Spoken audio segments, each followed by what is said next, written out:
Welcome back to my YouTube channel दोस्तों cyber cafe वाला में आप सभी का फिर से स्वागत है। दोस्तों आज मैं आपको बताने वाला हूं कि आप कैट एग्जाम के लिए किस प्रकार से फॉर्म भरेंगे। तो दोस्तों सबसे पहले आपको इस ऑफिशियल पोर्टल पे आ जाना है। यहाँ पे आपको लिंक मिल जाएगा मध्य प्रदेश राज्य पात्रता परीक्षा 2022। ये सिर्फ आपकी पात्रता परीक्षा होती है। तो इसके लिए जो आपका टेस्ट होना है उसके लिए आवेदन होना प्रारंभ हो गए हैं। ये 27 जनवरी से आपके आवेदन प्रारंभ हो गए थे और ये 26 फरवरी तक चलेंगे। तो चलिए दोस्तों हम यहाँ पे आपको एप्लीकेशन फॉर्म वाली लिंक पे आना है और यहाँ पे आने के बाद आपको एक्शन बटन पे क्लिक कर देना है। तो यहाँ से जो है आपको ये घोषणा मिल जाएगा। इसके बाद जो आपको ये तीनों कलर की जो विज्ञापन लिखे दिख रहे हैं आपको एक बार इन सब पे क्लिक करना है। तो यहाँ से जो है आपका जो विज्ञापन खुल जाएगा।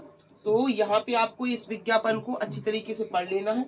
इन सबको आपको पढ़ने के बाद नीचे आना है और नीचे आने के बाद इसको आपको टर्म्स एंड कंडीशन को एक्सेप्ट करना है और यहाँ से जो है आपका कैट का जो है फॉर्म यहाँ पे खुल जाएगा।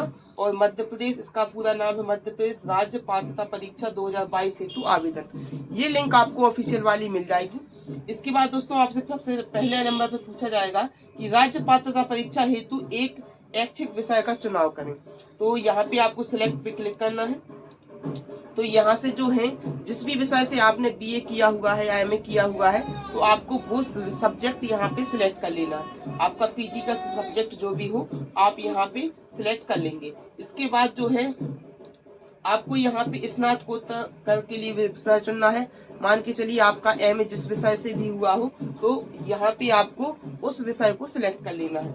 इसके बाद हम दोस्तों नीचे आएंगे तो यहाँ पे आपसे पूछा जाएगा क्या अभ्यर्थी ने आवेदन तिथि से पूर्व यूजी नेट या नेट मध्य प्रदेश से संबंधित पात्रता परीक्षा या विषय की प्रमाण पत्र प्राप्त कर लिए हैं।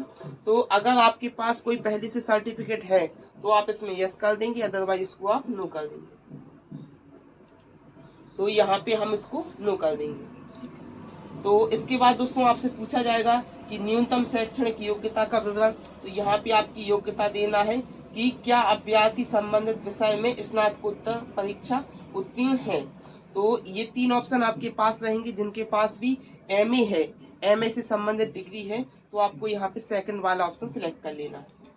इसके बाद दोस्तों आपसे पूछा जाएगा क्या आप पीएचडी उपाधि धारक हैं। तो जिनके पास पीएचडी है तो वो यस कर देंगे, अदरवाइज इसको आप नो कर देंगे।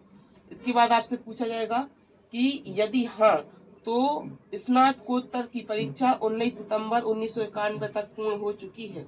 मतलब अगर कोई पीएचडी में सिलेक्ट करता है तो ये ऑप्शन उनके लिए भरने आता है, अदरवाइज ये ऑप्शन भरने के लिए नहीं आएगा।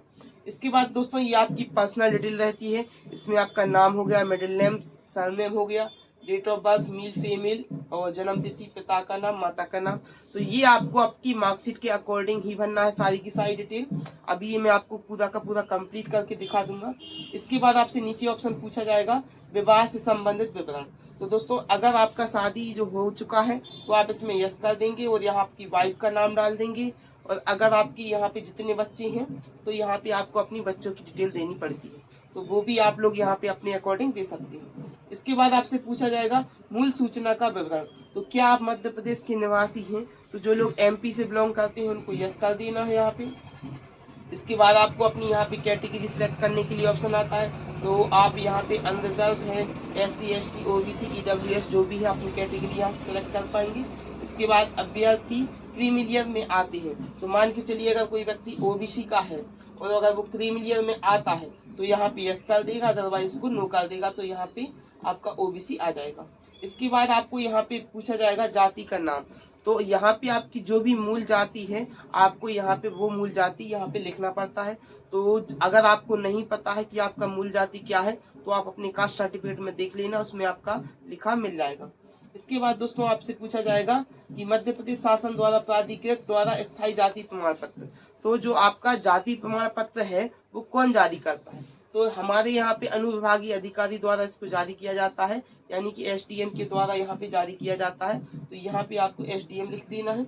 इसके बाद संबंधित जिला चूज करना है और यहाँ पे आपको एप्लीकेशन नंबर डालना है जो आपका डिजिटल जाति प्रमाण पत्र का नंबर होता है। इसके बाद आपको यहाँ पे जो आपका जाति प्रमाण पत्र है वो किस डेट पे जारी किया गया है वो आपको यहाँ पे डेट डालना पड़ता है। इसके बाद आप नीचे आ जाएंगे। यदि कोई व्यक्ति दिव्यांग है तो आपको यहाँ पे दिव्यांग से रिलेटेड डिटेल देनी है। तो अगर कोई व्यक्ति 40% के ऊपर का दिव्यांग होता है तो उसे दिव्यांग माना जाता है। और यहाँ पे आप इसको यस करके बाकी की डिटेल भर पाएंगे। अगर आप यदि आप दिव्यांग नहीं हैं तो यहाँ पे आपको नो सिलेक्ट कर देना है। इसके बाद ये सारे ऑप्शन आपके हट जाएंगे।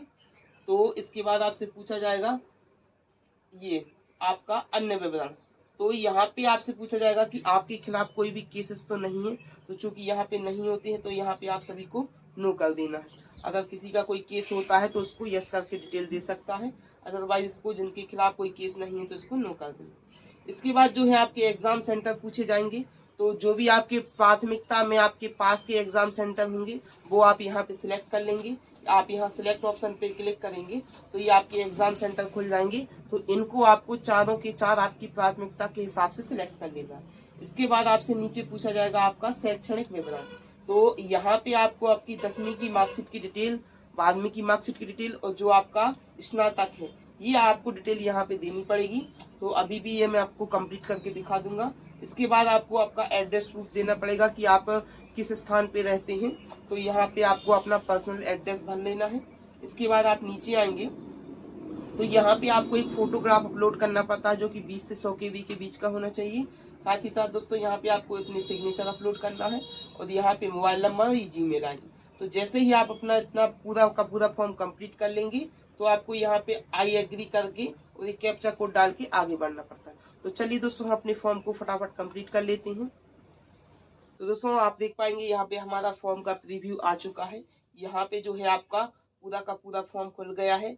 ये आपका आवेदन क्रमांक आ गया है, आप इसको नोट कर लीजिएगा।